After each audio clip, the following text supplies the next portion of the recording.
One, two, three, four. Satu jalur, sejuta info. Assalamualaikum warahmatullahi wabarakatuh. Pemirsa, kembali lagi di podcast Jalur Info. Satu jalur, sejuta info. Ya, seperti biasa kita kembali akan mengulas jalannya sebuah pertandingan di mana kali ini akan mempertemukan antara Curaçao versus Indonesia. Seperti biasa kita akan ditemani oleh coach fenomenal kita atau biasa yang disebut dengan sang fenomena. Ya. Dia adalah Coach Rusli. Apa kabar Coach? Alhamdulillahirrabbilalamin. Ya, kembali kita akan disajikan laga yang cukup menarik di mana akan mempertemukan antara Indonesia versus Curaçao. Ya, kira-kira seperti apa jalannya pertandingan akan berlangsung pada Selasa 27 Agustus ini? Ya, Assalamualaikum warahmatullahi wabarakatuh. Para pemirsa yang saya hormati, bahwa memang meskipun berstatus sebagai match day atau laga persahabatan, namun pertandingan antara Indonesia dengan menghadapi Curaçao adalah merupakan suatu pertandingan yang sangat menarik kita tonton, di mana Indonesia tentunya akan rencana memperbaiki dari posisi di FIFA, yaitu 100. Sekarang data yang terakhir adalah dia berada di 155, dia akan menanjak menjadi 150 dengan salah satu syarat dia harus mampu mengalahkan daripada Curaçao ini Curaçao itu sendiri. Meskipun misal pada laga sebelumnya kita ketahui bahwa Indonesia mampu mengalahkan Curaçao dengan skor 3-2. Ini merupakan modal tersendiri untuk Indonesia untuk memperpanjang rekor tidak dikalahkan oleh negara Curaçao ini selama 2 pertandingan terakhir ini. Ya, seperti yang coach tadi katakan bahwa kalau dilihat dari segi peringkat di mana Indonesia berada di 155 sementara dari Curaçao itu berada cukup jauh di atas dari Indonesia itu 84. Namun kalau kita lihat pada pertandingan sebelumnya Indonesia mampu mengimbangi bahkan mengalahkan dari Curaçao itu sendiri. Kira-kira bagaimana strategi dari coach Sintayong pada pertandingan kali ini? Apakah akan menerapkan strategi yang sama pada laga sebelumnya? Ya, saya melihat memang kita lihat dari segi peringkat, tapi lagi-lagi saya katakan bahwa sekarang sepak bola di Indonesia sejak ditangani oleh Sintayong akan mengalami kemajuan yang sangat cukup pesat, di mana beberapa event dia selalu memenangkan pertandingan. Ini menandakan bahwa merupakan suatu sinyal bahwa suatu saat nanti Indonesia akan masuk dalam 100 FIFA itu sendiri, dibandingkan dengan Curaçao yang berada di urutan 84. bukan berarti jaminan bahwa Curaçao akan mengalahkan Indonesia yang berada di posisi 155. Ini juga merupakan suatu tantangan buat Sintayong, bagaimana dia bisa mendongkrak dari posisi Indonesia dengan cara memenangkan setiap pertandingan. Seperti yang coach tadi katakan bahwa pelatih Sintayong ini semenjak melatih timnas Indonesia itu menampilkan penampilan yang cukup impresif.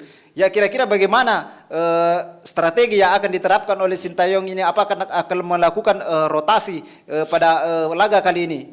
Ya, kalau saya melihat bahwa memang sejak ditangani oleh Sintayong, kita kata bahwa Indonesia telah menghasilkan beberapa pemain yang berlaga di luar negeri, seperti dengan Asnawin, begitu juga dengan Ahram Pratama. Dia sudah menjadi salah satu pemain yang andal di klubnya. Ini merupakan suatu keberhasilan yang harus kita apresiasi kepada Sintayong. Pada laga kali ini ini merupakan suatu tantangan buat Sintayong, bagaimana dia meningkatkan performa mereka. Dan kalau kita berbicara masalah strategi, saya memprediksi bahwa Sintayong akan melakukan suatu rotasi, rotasi pemain, di mana kita katakan bahwa pada pertandingan pertama Ramadan Sananta dia masuk pada babak kedua atau dia pengganti. Saya melihat bahwa ada kemungkinan Sintayong akan memasukkan Ramadan Sananta sejak menit awal. Kenapa? Karena kenapa? Karena kemampuan yang dimiliki oleh Ramadhan Sananta ini sungguh unik dan dia mampu untuk membahayakan kawan lainnya. Ini merupakan suatu hal yang sangat bagus kalau Ramadhan Sananta dimainkan sejak awal. Yang kedua, strategi yang dilakukan adalah bagaimana dia mengisi tempat Asnawi Mangkualam. Kita ketahui bahwa untuk kemarin ya Asnawi belum pasti tampil akan meski demikian ada pemain pengganti yaitu Yaakob Sayuri.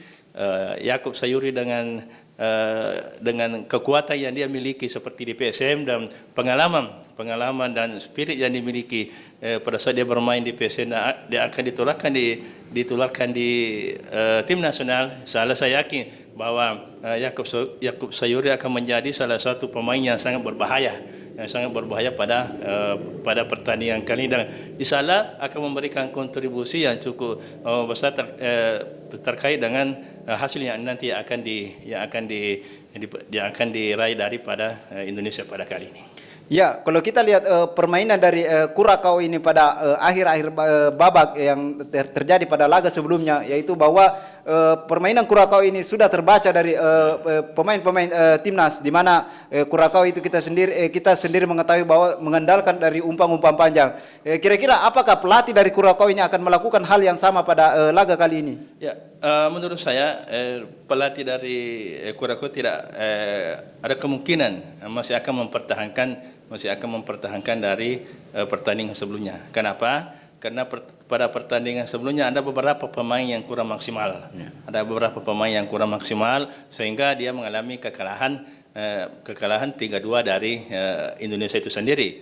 Nah, sementara pada saat inilah kesempatan para pemain Curacao yang telah mengalami kekalahan pada pertama akan memperlihatkan kemampuannya pada pertemuan kedua ini. Dan itulah harapan dari pelatih dari Curacao itu sendiri. Ya, kalau di timnas Indonesia itu ada Ramadhan Sananta ataupun Yaakob Sayuri. Sementara di Curacao itu ada pemain yang cukup menonjol pada laga sebelumnya, yaitu Juninho. Kira-kira seperti apa coach melihat satu pemain ini?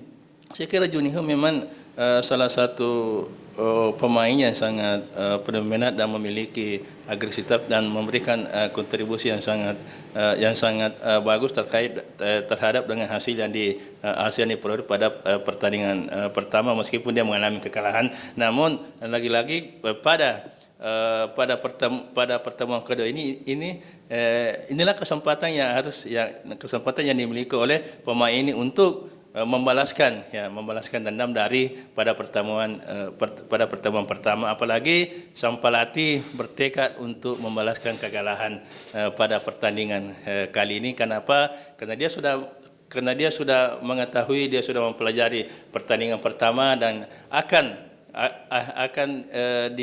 diatasi kelemahan yang dimiliki pada pertandingan kali ini, khusus dari Curacao itu sendiri. Ya, kalau secara psikologis tentu ini adalah ajang pembuktian dari seorang pelatih dari Curacao ini, di mana kita ketahui bahwa Curacao ini cukup jauh peringkatnya di atas Indonesia. Kira-kira secara psikologis bagaimana coach melihat dari pelatih Curacao ini? Ya, pelatih Curacao tidak pada pertemuan pertama kemarin, dia pada saat jumpa pers dia sangat salut melihat dari agresivitas dari pemain Indonesia. Hampir rata-rata dia semangat yang dimiliki oleh Indonesia inilah menjadi kekhawatiran dari pelatih Curacao itu sendiri. Jangan sampai pada pertandingan kali ini motivasi anak-anak Indonesia berlipat ganda. Ini yang sangat dihormati, dan pelatih Curacao itu sendiri sangat memberi apresiasi dan sangat salut terhadap motivasi dan daya juang dari pemain Indonesia itu sendiri. Ya, kira-kira seperti apa hasil yang akan didapatkan pada laga kali ini, mengingat bahwa Indonesia tetap akan menjadi tuan rumah pada laga kali ini? Ya, saya melihat bahwa dilihat dari segi situasi dan kondisi di mana Indonesia pasti didukung oleh para penonton dan apalagi dia bersikap bertindak sebagai tuan rumah, dia akan saya melihat bahwa bola masih akan berpihak kepada pihak tuan rumah.